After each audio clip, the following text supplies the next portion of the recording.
Tough win tonight, and it felt like the game really changed there. 10 minutes left to go, 10, 11 minutes left to go. You guys got 2 or 3 quick buckets. That seemed when the tide really turned in favor of you guys. But what, in your eyes, what was the difference tonight? I thought our bench came in, we subbed in Babe and Terry there, or Babe and Taylor, like you said, about the 10 minute mark. Those guys really brought a jolt.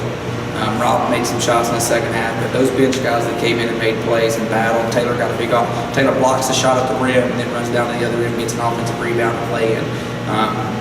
What he did and what Babe did in those situations was big to kind of just got us feeling good about ourselves, because we weren't feeling very good there for quite some time. And then, Coach, you guys make your free throws down the stretch, and everyone kind of fell into the role. You had Kamal playing good defense against Jackson and Newton, and like I said, guys making free throws down the stretch. What did you think about your team overall, and everyone kind of playing up to their role? I thought those guys, like you said, Kamal doing a good job sitting over there, and we had to rely on him because Tommy didn't have one of his better games, Sanchez didn't have one of his better games throwing the ball away, and he did a great job coming in.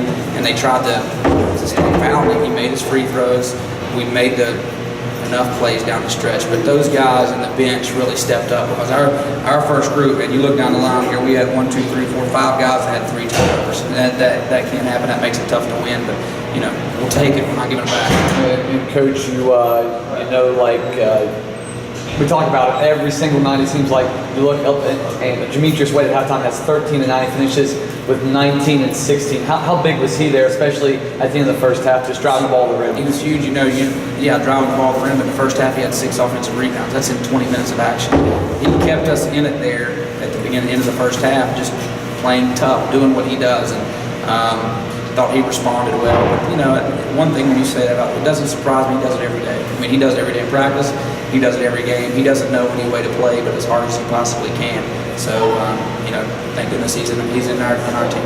A very similar style coming to the Carter Center on Saturday. Much more talented group, obviously, than the one you faced tonight at Notre Dame. What do you guys need to do in the next 48 hours or so to enjoy this win, but quickly get ready for Notre Dame? We got to figure out how to make better decisions, because Notre Dame, Urbana had a lot of success, I thought, with their 1-3-1 defense today. We were prepared, we knew it was coming.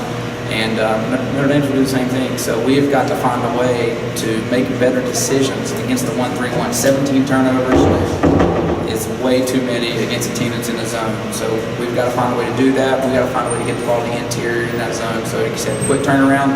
But the game plan for Notre Dame is not going to be much different than it was for Urbana tonight. Good deal. Thank you. Taylor, a gritty win tonight. You guys had to come from behind at halftime, but Coach McBride talked about your energy there at about the 12-minute mark of the second half. You and a couple guys off the bench really brought the energy. What turned the tide in tonight's game? Well, I think a lot of that, when we did bring the energy, helped. I think a lot of it started with Babe Murphy. And this is what I like about the team, is that when one player has energy, it just kind of spreads. It's very contagious. So like Murph, he helped me do it, and I did it, and I just feel like it kind of spread. And when it spreads like that, and we start playing with energy, I think that's really probably one of the better teams in the conference. A big sequence for you, Coach McBride touched on a little bit, but you go down, block a shot, you run, you hustle back to the other end. I forget who misses a shot. You get the offensive rebound and put up the layup. What was going through your head on that sequence right there? I mean, just play hard. That's what I'm in there for. I'm not in there to do, something crazy. I'm just in there to play hard, give energy, and do what I can. So, luckily I got the block, and every time somebody shoots a ball on offense, I just try to wedge myself under there and get the offensive rebound. I did that. Talking about something crazy, you had a dunk tonight. Yeah. Take me back to the last time you threw down a dunk in a game. My senior year at high school. So a long time ago. But yeah, I'm thanking Rob for dishing that one off to me. Taylor, last question for you. You guys get this win tonight, like a very hard-fought win against a talented team. You guys have a better team coming in on Saturday. How do you guys get ready for the Falcons of Notre Dame? We just prepare. That's one thing we do well. The coaches do a good job of preparing us right. If we listen to what they say, come Saturday and play the way we know we can, we'll be fine. Because that's a big game. They're right behind us in the conference, and I think in the regional standings. So that game, like Coach said in the locker room, is probably one of the biggest games here in a long time. So we just got to come prepared and not have lack of energy like we did today, myself included. All right, thanks, Taylor. Appreciate it, man.